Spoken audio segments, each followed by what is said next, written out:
What made Peter Wege the perfect person to launch and lead the Healing Our Waters Coalition makes me think of a quote I just read by Winston Churchill, who described a fanatic as someone who won't change his mind and can't change the subject.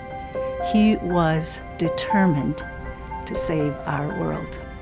His whole mission and passion was around changing the environment conversation so that everyone realized it was their responsibility to take care of our planet. When Mr. Wege first started out thinking about this collaboration, he wanted to save the planet. But after he brought in his trusted friends, they convinced him to narrow it down sort of and just focus on the Great Lakes, and we could make a greater impact if we focused on our region instead of trying to make it a broad national environmental movement. His passion came through whenever he spoke to you about these things. And my first encounter was, why is this man so interested in this? And then I found out he really believed that his role on this earth was to make things better. And he was interested in getting other people to see his vision and to move forward in a collaborative way. One of the real significant needs in the Great Lakes, particularly at that time, was to bring together, especially the advocacy groups. They tended to be quite fragmented across the Great Lakes, and I think it weakened the overall effort. The coming together of national environmental groups, regional groups, state groups, local groups, the willingness and the eagerness to come together really suggested that the timing was right. What was absent was a coherent and catalytic vision and the resources to make it happen. And Peter brought both of those to the table. Once our community, once our region, once our 30 million people, and 115 members of Congress, and 16 senators, and 8 governors, all the cities and all the tribes, and all the citizens became unified around the Great Lakes, that was an enormous political force. And what that did was it carried forward into other things which have immensely benefited our region as well.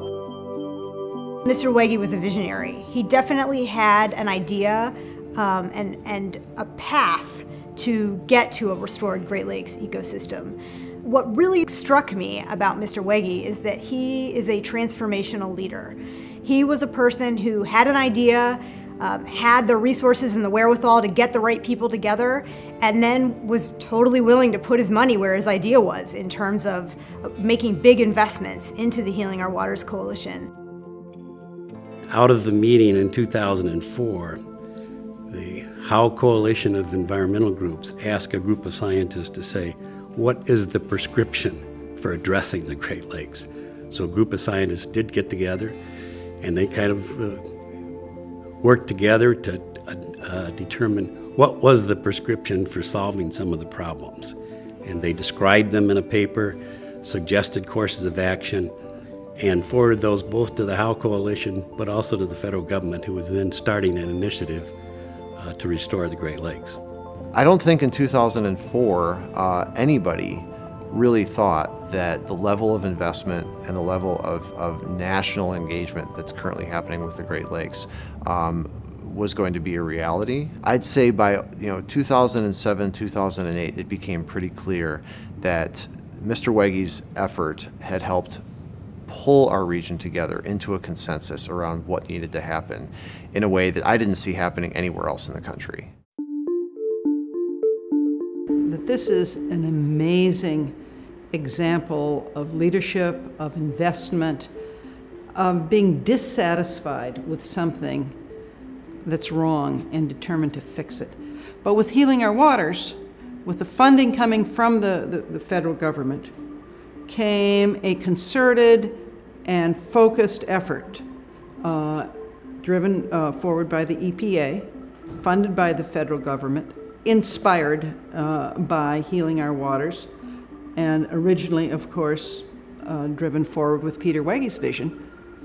And now things are happening. Things that are happening that haven't happened at all in 25 years, in a quarter of a century. And we're starting to see substantial progress on these areas of concern. We have leaders now from both parties in Congress working together to protect the Great Lakes. And how rare is that? $1.6 billion in federal money has gone to the Great Lakes as a result of what he did. There's no doubt about it that without that coalition that he created and supported and helped to fund, that we'd have that money.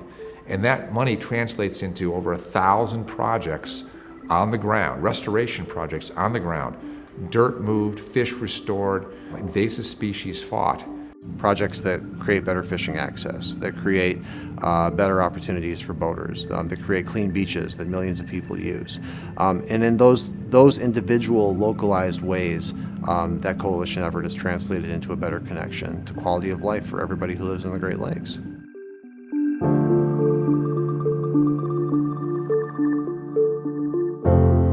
There's a lot of competing interests for federal dollars and throughout the United States and the world, for that matter.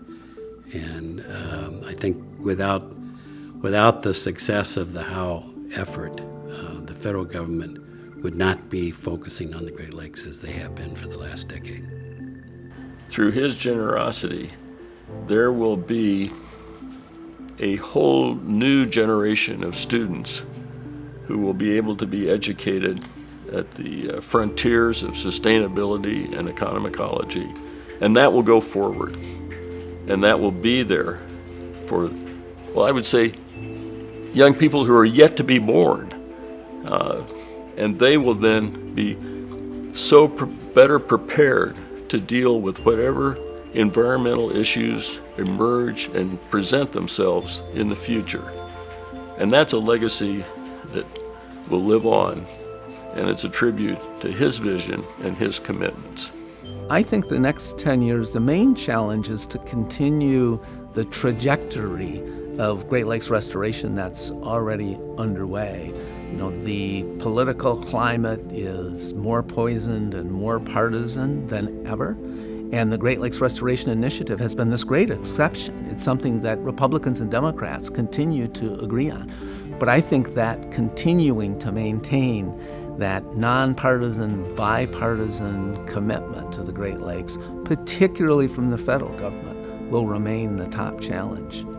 The future depends on the next generation, the next couple of generations, that they understand the importance of that tremendous resource, our inland seas, and not just in Great Lakes states, but throughout the country. There's going to be big demand for fresh water in this country and around the world. Protecting what we have and making sure that it's not polluted, that it's sustainable over time is extremely important. And I think investing in stewardship, education for kids is what we need to do in the future. The Wege Foundation commitment will continue, and you know the next generation of trustees for the Wege Foundation are environmentalists in their own right. They're young, intelligent, talented people who have the same passion as their father and grandfather.